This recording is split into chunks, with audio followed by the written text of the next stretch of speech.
नवरात्रि में क्यों बोई जाती है जौ?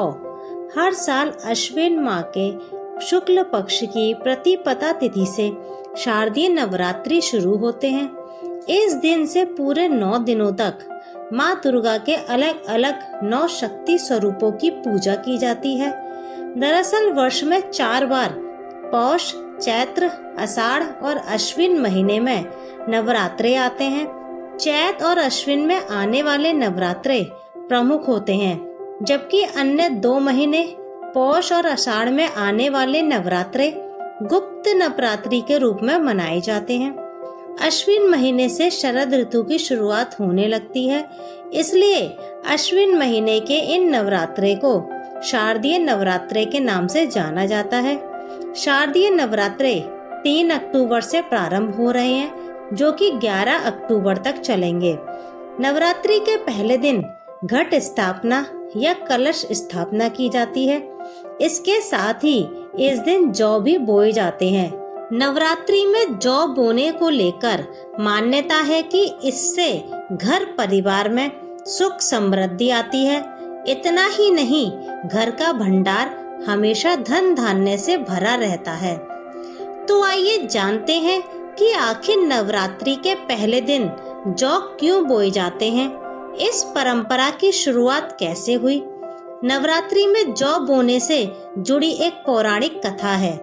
पौराणिक कथा के अनुसार जब धरती पर दैत्य असुरों का अत्याचार बढ़ गया था, तब माँ दुर्गा ने उनका संहार कर मानव जाति के जीवन की रक्षा की। कहा जाता है कि देवी दुर्गा और दैत्यों के संघर्ष के दौरान धरती लोक पर अकाल पैदा हो गया था। चारों तरफ सूखा ही सूखा था। देवी माँ के द्वारा दैत्यों के संहार के बाद जब धरती फिर से हरी भरी हुई, तब सबसे पहले जौ उगे। इसलिए जौ को समृद्धि और उर्वरता का प्रतीक माना जाता है।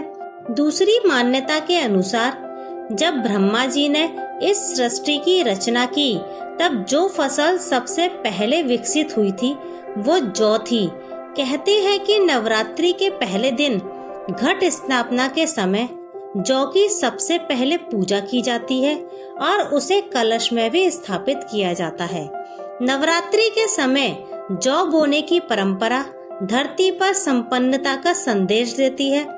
हमारे शास्त्रों के अनुसार सृष्टि की शुरुआत के बाद जौ पहली फसल थी, इसलिए जब भी देवी देवताओं की पूजा की जाती है तो हवन में जौ चढ़ाया जाता है। इसके पीछे मुख्य कारण यह है कि जौ को ब्रह्मा माना जाता है और हमें अनाज का सम्मान करना चाहिए। जौ किस तेजी से बढ़ रहे हैं, इसके पीछे कई शुभ और अशुभ संकेत छिपे होते हैं। जौ का तेजी से बढ़ना घर में सुख समृद्धि का संकेत माना जाता है। अगर जौ घनी नहीं उगती है या ठीक से नहीं उगती है तो इसे घर के लिए अशुभ माना जाता है। अगर जौ काले रंग की टेढ़े मेढ़े उगती है तो अशुभ माना जाता है। मान्यता है कि जब जौ का रंग नीचे से आधा पीला और ऊपर से आधा हरा हो तो इसका मतलब आने वाले साल का आधा समय ठीक रहेगा। इसी के साथ जौ का रंग नीचे से आधा हरा और ऊपर से आधा पीला हो, इसका मतलब है कि साल की शुरुआत अच्छी होगी, लेकिन बाद में आपको परेशानियों का सामना करना पड़ेगा। वहीं अगर आपकी बोई हुई जौ सफेद या हरे रंग की हो रही है तो ये बहुत शुभ माना जाता है।